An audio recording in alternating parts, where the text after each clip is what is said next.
6월 9일 오늘 만나 성경 말씀은 역대상 11장 20절에서 23절까지의 말씀입니다. 요압의 아우인 아비새는 30인 특별부대의 우두머리였다. 바로 그가 창을 휘둘러 300명을 쳐서 죽인 용사이다. 그는 세 용사와 함께 유명해졌다. 그는 30인 특별부대 안에서 제일 뛰어난 용사였다. 그는 30인 특별부대의 우두머리가 되기는 하였으나 세 용사에 견줄만 하지는 못하였다. 여호야다의 아들인 브나야는 갑스엘 출신으로 공적을 많이 세운 용사였다.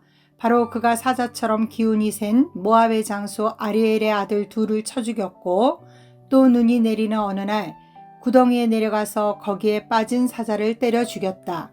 그는 또 이집트 사람 하나를 죽였는데 그 이집트 사람은 키가 5규빗이나 되는 거인이었다.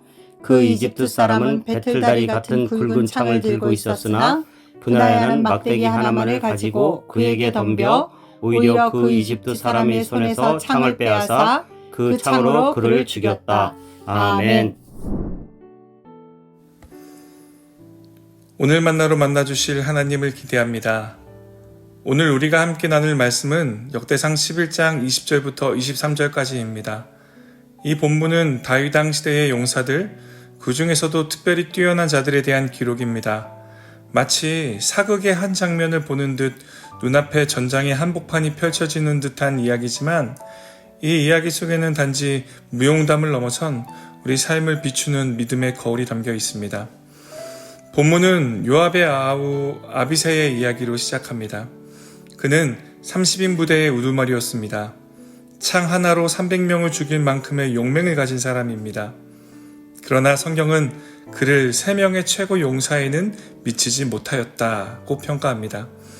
인간의 강함에도 어떤 한계가 있음을, 동시에 하나님 나라에서는 힘의 크기보다 중요한 무언가가 있다는 것을 암시합니다. 이어 등장하는 인물이 브나야입니다. 제사장 여호야다의 아들로서 그는 마치 전쟁터와 예배당 사이를 오가는 사람처럼 느껴집니다. 그는 공적을 많이 세운 용사로 소개되는데 그가 한 일은 전혀 평범하지 않습니다. 그는 모압 장수 아리엘의 아들 둘을 죽였고 눈 내리는 날 구덩이에 빠진 사자를 죽였으며 키가 5규빗이나 되는 거인 이집트 사람과 싸워 그의 창을 빼앗아 도리어 그 창으로 적을 무찌릅니다. 여기서 눈여겨볼 것은 겨울날의 구덩이입니다. 차갑고 어두운 날씨, 미끄러운 땅, 사자가 도사리고 있는 그 안으로 그는 내려갑니다. 아무도 가지 않으려는 자리, 실패할 확률이 훨씬 높은 싸움. 하지만 브나야는 피하지 않습니다. 우리의 인생에도 겨울날이 구덩이 같은 자리가 있습니다. 누구나 피하고 싶어하는 상황, 억울하고 외로운 시간, 도망치고 싶은 순간. 하지만 성경은 그런 자리를 외면하지 않습니다. 오히려 하나님은 그런 자리에서 우리를 훈련하시고 믿음의 사람으로 세워가십니다. 브나야가 이집트의 거인을 만났을 때도 창이 없었습니다. 손에 든 것은 단지 막대기 하나뿐이었습니다. 그러나 그는 두려움에 주저앉지 않았습니다. 오히려 적의 무기를 빼앗아 그 무기로 승리를 이끌어냅니다. 이 모습은 마치 다윗이 물맷돌로 골리앗을 쓰러뜨린 장면을 떠올리게 합니다. 하나님을 신뢰하는 자는 부족한 것으로도 충분하다는 그 사실을 브나야는 몸소 증명하고 있는 것입니다. 사랑하는 여러분, 우리의 삶도 가만히 들여다보면 브나야가 맞섰던 그 겨울날의 구덩이와 크게 다르지 않을 때가 있습니다. 아무도 보지 않는 곳에서 이름 없이 수고해야 하는 시간들, 때론 무장도 되지 않은 채 인생의 거인 앞에 서야 할 때도 있습니다. 그럴 때 마음 한켠에서는 이런 생각이 들지요. 내가 왜 이걸 하고 있지? 이 싸움이 무슨 의미가 있을까?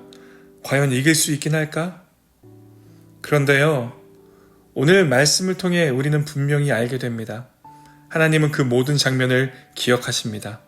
우리가 묵묵히 감당했던 자리를, 기꺼이 물러서지 않았던 그 순간들을 잊지 않으십니다.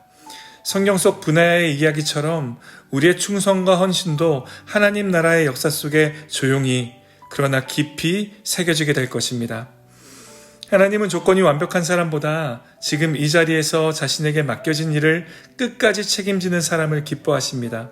큰 승리를 거두는 것보다 매일의 자리에서 정직하고 진실하게 살아가는 그 한 걸음을 하나님은 귀하게 여기십니다.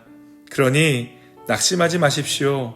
지금 누군가가 알아주지 않아도 지금 그 자리가 너무 버겁게만 느껴져도 힘내십시오. 하나님께서 함께 하십니다. 그리고 여러분의 이름을, 여러분의 그 모든 걸음을, 여러분이 떨구는 그 한 방울의 눈물을 결코 잊지 않으십니다. 그러므로 오늘도 믿음으로 살아갑시다. 하나님께서 주신 이 하루를, 주어진 이 자리를 브나야처럼 최선을 다해 살아갑시다. 하나님은 반드시 기억하십니다. 오늘 그 하나님을 신뢰함으로 각자의 삶의 자리에서 승리하시는 높은 뜻 성도님들 되시길 주님의 이름으로 축복합니다. 기도하겠습니다. 하나님 아버지, 우리가 피하고 싶었던 자리가 오히려 주님의 뜻이 머무는 곳임을 고백합니다. 브나야처럼 믿음으로 그 자리를 마주하게 하시고 가진 것이 없어도 주님을 의지하며 싸움을 감당하는 자 되게 하옵소서. 우리가 물러서지 않을 수 있는 힘을 주시고 마침내 주님께서 주시는 승리를 경험하게 하옵소서. 예수님의 이름으로 기도드립니다. 아멘. 이제 두 가지 기도 제목으로 함께 기도하겠습니다. 첫째, 오늘 내가 서 있는 자리, 자꾸 평범해 보일지라도 혹은 버겁게 느껴질지라도 하나님의 부르심임을 믿고 충성하게 하소서. 둘째, 해외 선교지에서 수고하시는 모든 선교사님들이 브나야처럼 믿음으로 담대히 서게 하시고 선포되는 복음이 열매 맺게 하소서. 함께 기도하신 후 각자의 기도를 이어가겠습니다.